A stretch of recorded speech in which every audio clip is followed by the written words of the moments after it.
Hey everyone, कैसे हो आप लोग। इस वीडियो में हम बात करेंगे मगध एम्पायर के बारे में। मगध एम्पायर में हम डिस्कस कर रहे थे वेरियस डायनेस्टीज़ को, और इसमें हमने ऑलरेडी हर्यंक डायनेस्टी स्टार्ट कर दी थी। जो पहली प्रोमिनेंट डायनेस्टीज़ हुई हम उसकी बात कर रहे हैं। तो हर्यंक डायनेस्टी जो पहली प्रोमिनेंट डायनेस्टी थी, जिसमें काफ़ी कुछ हुआ है, जिसके रूलर्स ने काफ़ी कुछ किया है, ठीक है। तो उसकी बात कर रहे हैं हम इस वीडियो में। हम बात करेंगे उदयन के बारे में। सबसे पहले हमने बात किया था बिंबिसार, फिर अजातशत्रु के बारे में जो बिंबिसार के बेटे हैं, और उसके बाद हम बात करेंगे अब उदयन के बारे में जो अजातशत्रु के बेटे हैं, ठीक है।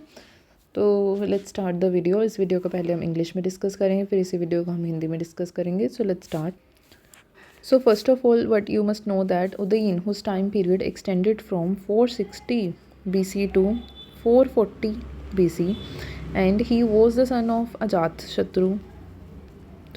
That is why he succeeded his throne, and his reign is important because he laid the foundation stone of the city named Patliputra. So what important he did was he laid the stone of the city named Patliputra, which is at the confluence of two rivers. One is Son and one is Ganga. And then he shifted his capital from Rajgriha to Patliputra.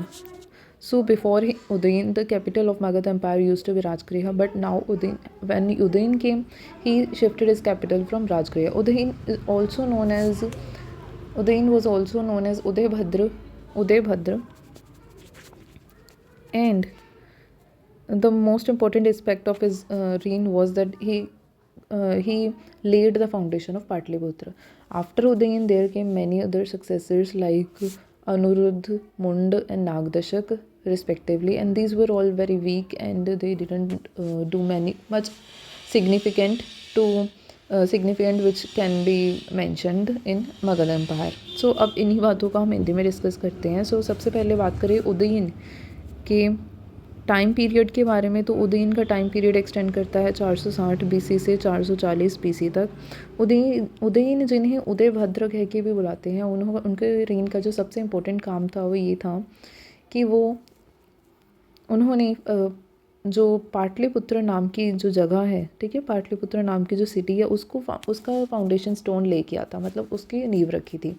Udayan जो है वो अजातशत्रु के पुत्र हैं, ये तो आपको पता है, ठीक है। अजातशत्रु के पुत्र हैं, ठीक है, उदयन। तो उनका जो थ्रोन था उसको एक्वायर किया था उदयन ने। सबसे पहले हमें पता है बिंबिसार आए और उनकी जो हत्या करने के बाद अजातशत्रु गद्दी पे बैठे और उसके बाद उदयन गद्दी पे बैठे, ठीक है। उदयन ने सबसे इम्पोर्टेंट काम क्या किया, उन्होंने जो पाटलिपुत्र नाम की सिटी है उसका जो फाउंडेशन स्टोन है उसको ले किया था।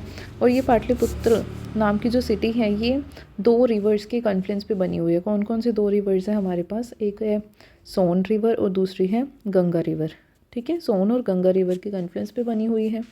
और उदयन की रेन का जो दूसरा इंपॉर्टेंट काम ये था कि उन्होंने अपनी कैपिटल भी शिफ्ट की थी। उन्होंने अपनी कैपिटल